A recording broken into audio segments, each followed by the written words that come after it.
Salut à tous, j'espère que vous allez bien. C'est officiel les amis, premier transfert de ce mercato. Joan Garcia a signé au Barça.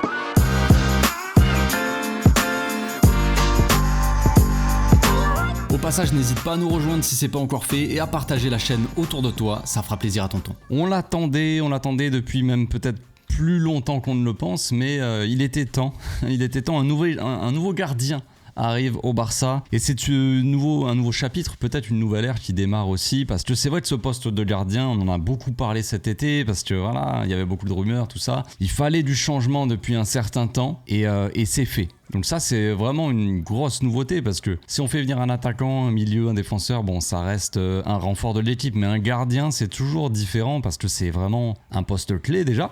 Ça c'est très clair, mais aussi c'est un poste qui est pas évident parce qu'il y a vraiment un joueur qui va être important dans ton équipe et le reste ils vont pas souvent jouer, disons. Pendant longtemps Ter Stegen est resté dans les cages, immobile, il ne voulait pas en sortir en tout cas.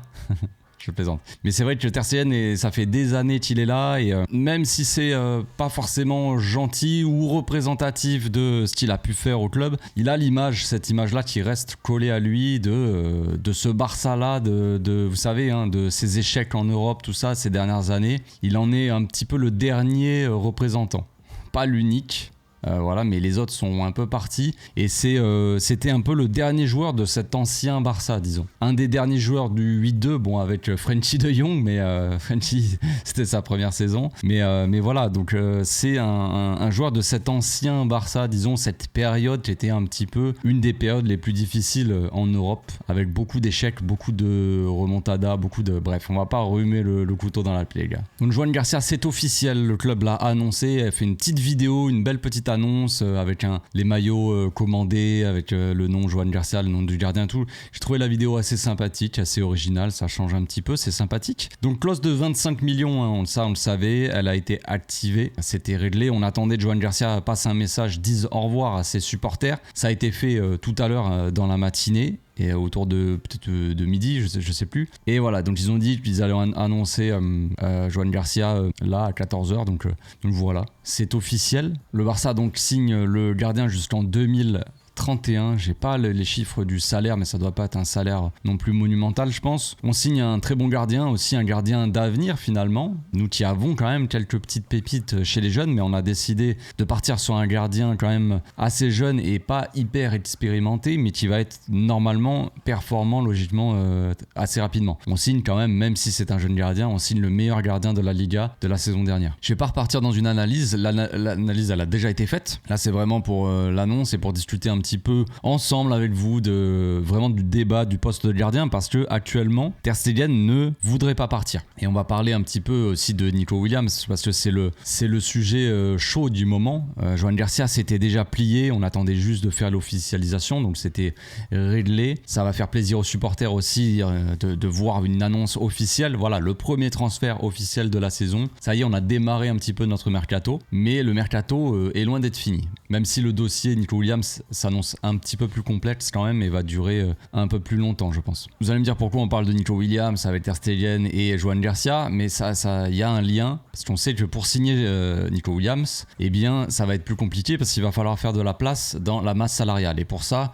il faut libérer des joueurs, enfin soit les vendre, soit les prêter, soit les libérer, je sais pas, mais se débarrasser de certains salaires imposants au club. Et qui dit salaire imposant dit Ter Stegen. Je pense qu'avec l'arrivée de Joan Garcia, elle est claire, elle est annoncée en grande pompe, on va dire, entre guillemets, hein, en grande pompe, mal compris, mais il y a une annonce, et voilà, on signe pas un gardien pour qu'il soit remplaçant. Là, le but, c'est pas de poser 25 millions sur un gardien pour qu'il mange le banc et qu'il reste là à couper les citrons pendant toute la saison et que Ter Stegen soit dans les cages. Il y a vraiment une volonté, je pense, du club, du staff, de un petit peu tout le monde, de changer ça, d'installer un nouveau gardien prometteur, avec de nouveaux espoirs, un gardien un petit peu de fraîcheur, tu vois, à ce poste-là, un gardien aussi peut-être un petit peu plus rassurant, même s'il a beaucoup moins d'expérience que Ter Stegen, on le sait, et donc d'installer Joan Garcia au poste de titulaire. On en a déjà parlé aussi, mais Szczęsny serait le gardien numéro 2. Maintenant Ter Stegen, j'ai l'impression qu'il a pas trop encore discuté avec la direction, surtout avec Hansi Flick. Flick, Si il vient le voir et lui dit écoute frérot, tu ne joueras pas cette saison, là au moins ça sera clair pour lui et on verra s'il changera d'avis. Mais à l'instant T, le joueur Ter Stegen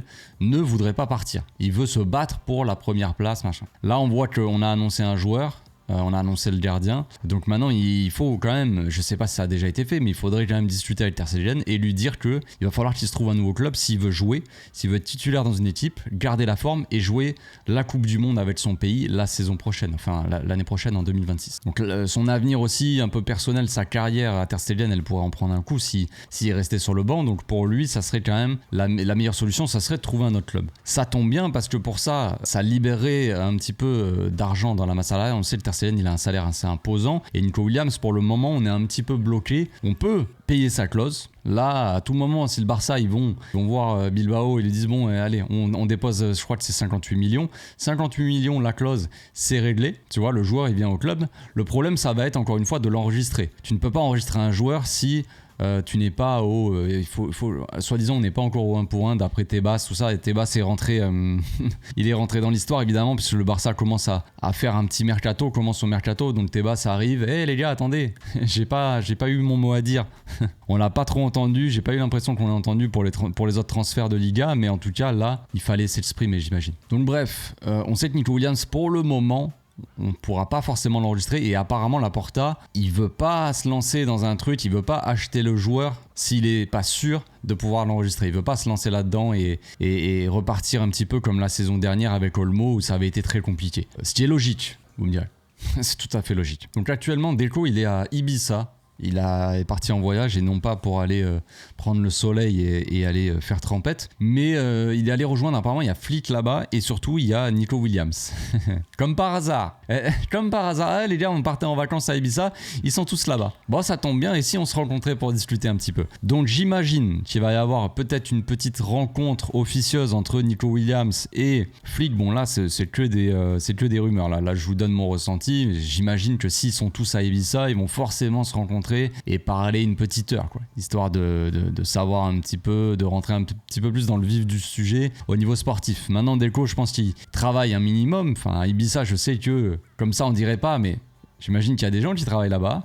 Donc il y va pour travailler un petit peu sur le dossier de Nico, à voir si en termes de paiement aussi, est-ce qu'on paye la clause, est-ce qu'on va essayer de négocier avec le Bilbao pour payer peut-être un peu plus cher mais payer en plusieurs fois. Ça peut se faire aussi souvent ça. Au lieu de payer si tu payes la clause, tu payes en une fois la clause, tu dois lâcher tout l'argent le même été. Si tu donnes un peu plus et que tu dis on paye en plusieurs fois, quoi, en gros, cette saison on peut payer la moitié l'autre saison. Maintenant il faut être très clair avec ça. Bilbao n'est absolument pas vendeur et donc ils vont te dire soit tu payes la clause, tu payes tout d'un coup, soit le joueur reste chez nous. Mais j'imagine qu'ils essaient de trouver un petit peu des solutions, de bosser on va dire pour trouver des solutions économiques, quoi, financièrement, que ça soit tout ça se fasse assez rapidement. Donc concernant la place dans la masse salariale, de toute façon il n'y a pas 50 joueurs qu'on peut vendre. Il y en a qui parlent d'un départ ça parle de vendre absolument des Fermin Lopez, des joueurs comme ça, mais ça c'est pas des joueurs qui représentent beaucoup dans la masse salariale.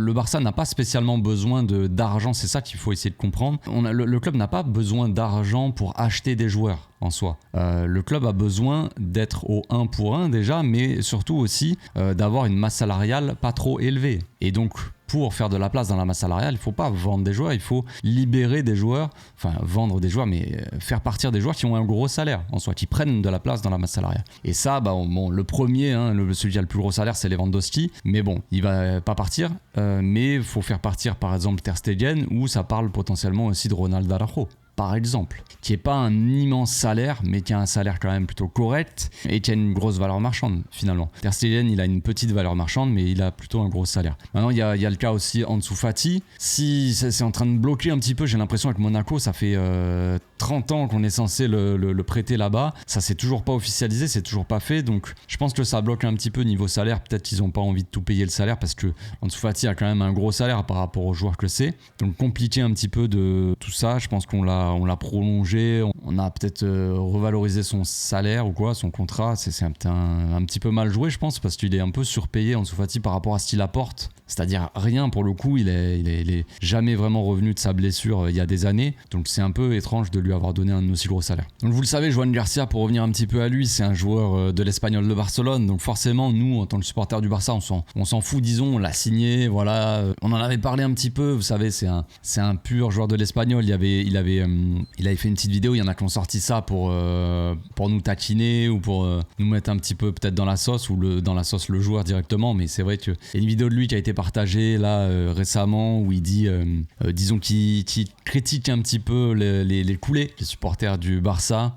Il est un peu taquin, mais on connaît la rivalité déjà, il y en a qui la connaissent pas trop, mais il y a une grosse rivalité entre l'Espagnol de Barcelone et le Barça, et donc ça s'est vu, il y a eu l'annonce, l'Espagnol de Barcelone qui a fait son annonce sur Twitter, sur ses réseaux en général, mais j'ai vu sur Twitter, officiel, Joan Garcia a payé sa clause et n'appartient plus au club. Et dans les commentaires, c'est assez violent, voilà, il y a beaucoup d'emojis rats, beaucoup de commentaires très négatifs, des insultes, des trucs de traître, tu mérites rien, voilà, beaucoup de rats surtout, rata. Donc voilà, ça c'était assez prévisible, j'en avais parlé, j'avais dit que je savais pas franchement s'il allait venir, parce que ça me paraissait étonnant vu la rivalité qu'il y a entre les deux clubs et comment il a été traité comme un héros d'avoir sauvé ce pauvre club, l'Espagnol de Barcelone, de la relégation. Il les a sauvés cette saison en étant le meilleur gardien de la Liga, et donc il a été acclamé tel un héros. On avait vu les images où il était seul au milieu de tous les supporters, la foule qui le portait, tout ça.